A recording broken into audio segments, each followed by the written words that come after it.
Welcome to AV tutorial. ఇంకా మనకి ఈరోజు వచ్చేప్పటికి భారతదేశ వైస్ ప్రెసిడెంట్ ఎవరైతే ఉన్నారో ముప్పరాజు వెంకయ్య నాయుడు అనమాట. సో ఈయన వచ్చేప్పటికి రీసెంట్గా విజయవాడ పర్యటన అనేది చేయడం జరిగిందనమాట. ఈ యొక్క పర్యటన ప్రధాన ఉద్దేశం ఏంటంటే ఇక్కడ ఉన్నటువంటి లైబ్రరీస్ని సందర్శించడం అనమాట. ఈ యొక్క గ్రంథాలయాన్ని, లోకల్ గ్రంథాలయాన్ని ఈయన సందర్శించడం జరిగిందనమాట. సో ఇక్కడ వచ్చేవాడికి ప్రధానంగా ఈయన మాట్లాడుతూ ప్రతి ఊరికి ఒక గ్రంథాలయం, ఇంటికో స్వచ్ఛాలయం ఉండాలని ఈయన కోరడం జరిగిందనమాట. అదే మన నినాదం కావాలి. విజయవాడలో చారిత్రాత్మక రామ్మోహన్ గ్రంథాలయాన్ని సందర్శించిన ఉపరాష్ట్రపతి అంటే ఇక్కడ రావడం జరిగింది. అదేవిధంగా ఈ యొక్క గ్రంథాలయం మెయింటెనెన్స్ కోసం కూడా ఈయన 5 lakhs అనేది డొనేట్ చేయడం జరిగింది. ఇంకా ఎవరైతే ఉన్నారో యూత్ ఎక్కువగా ఈ యొక్క లైబ్రరీస్ని యూజ్ చేసుకోవాలంటూ కూడా ఇక్కడ రావడం జరిగిందనమాట. ఇలా ఉపయోగించుకోవడమే యువత ప్రధానంగా వీటిలోకి వచ్చి వీటి యొక్క యూజెస్ తెలుసుకొని పార్టిసిపేట్ ఎక్కువ సంఖ్యలో ఉండాలంటూ ఈయన యొక్క ఆకాంక్షగా ఈయన చెప్పడం జరిగిందనమాట.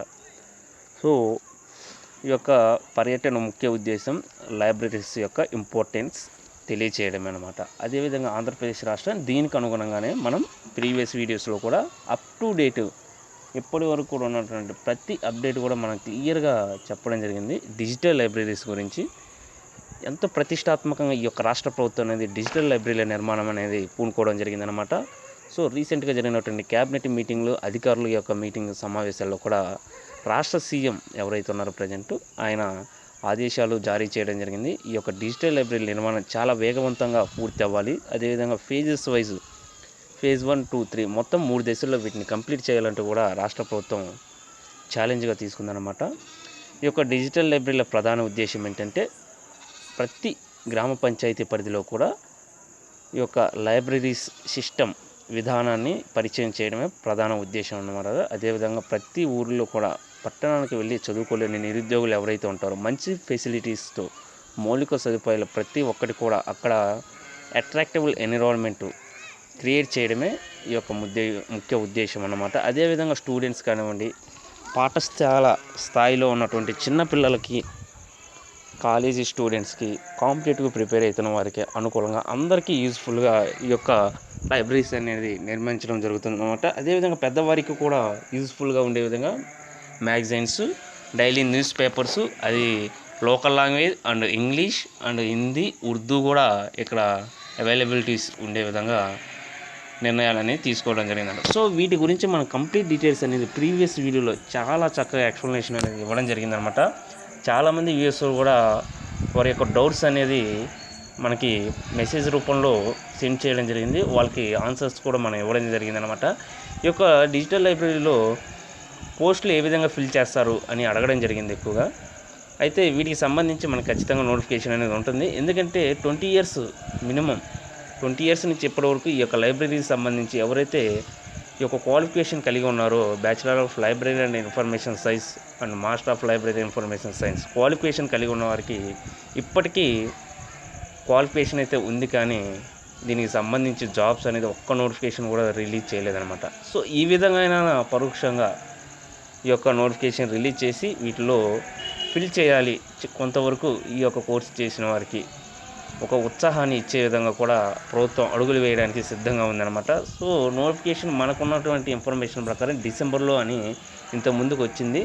అయితే రాష్ట్ర ప్రభుత్వం ప్రజెంట్ అయితే న్యూ జాబ్ క్యాలెండర్తో పాటు వీటిని కూడా ఫిల్ చేయాలనే ఉద్దేశంతో ఉందన్నమాట. అదేవిధంగా గ్రామ వార్డు సచివాలయానికి సంబంధించిన పోస్టులు కూడా వీటితో పాటు ఫిల్ చేయాలని ఒక ఆలోచనలో ఉందన్నమాట. ఏ క్షణమైనా మనకి నోటిఫికేషన్ రావచ్చు అనమాట.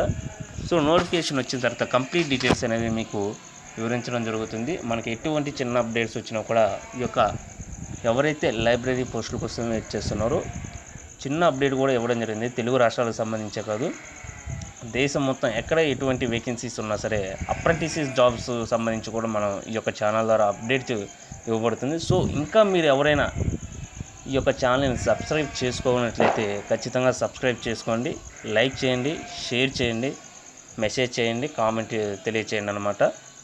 సో ఇక్కడ వచ్చేవాటికి మనకి భారతదేశ వైస్ ప్రెసిడెంట్ ఎవరైతే ఉన్నారో ముప్పరాజు వెంకయ్య నాయుడు రీసెంట్గా ఇక్కడ ముప్పవరపు వెంకయ్య నాయుడు అనమాట ఈ యొక్క లైబ్రరీని సందర్శించడం జరిగింది. ఈయన ఇందుకోసం సుమారు 5 lakhs డొనేట్ కూడా చేయడం జరిగింది అనమాట, ఇవ్వడం జరిగింది. ఇక ఊరికో గ్రంథాలయం, ఇంటికో సత్యాలయం అంటూ ఈయన ప్రధానంగా మాట్లాడడం జరిగింది. దాదాపు 118 ఇయర్స్ చరిత్ర కలిగినటువంటి హిస్టరీ కలిగినటువంటి రామ్మోహన్ గ్రంథాలయం సందర్శన ఎంతో ఆనందాన్ని ఇచ్చిందని ఈయన తెలపడం జరిగిందనమాట.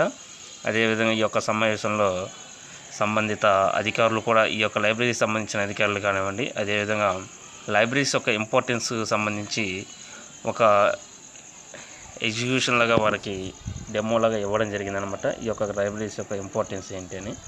సో ఇది మనకి ఈరోజు సంబంధించిన అప్డేట్స్. చాలా న్యూస్ పేపర్లో కూడా రావడం జరిగింది దీనికి సంబంధించి. అయితే మొత్తానికైతే ఆంధ్రప్రదేశ్ రాష్ట్ర ప్రభుత్వం డిజిటల్ లైబ్రరీస్ అనేది ఇంపార్టెన్స్గా ముందుకు తీసుకొని వెళ్తుంది. మనకి ఎటువంటి అప్డేట్స్ ఉన్నా తెలియజేయబడుతుంది. సో ఇది మనకు ఈరోజు ఉన్నట్టు అప్డేట్స్. ఇలాంటి మళ్ళీ అప్డేట్స్ కోసం మళ్ళీ రేపటి వీడియోలో కలుద్దాం. Thank you.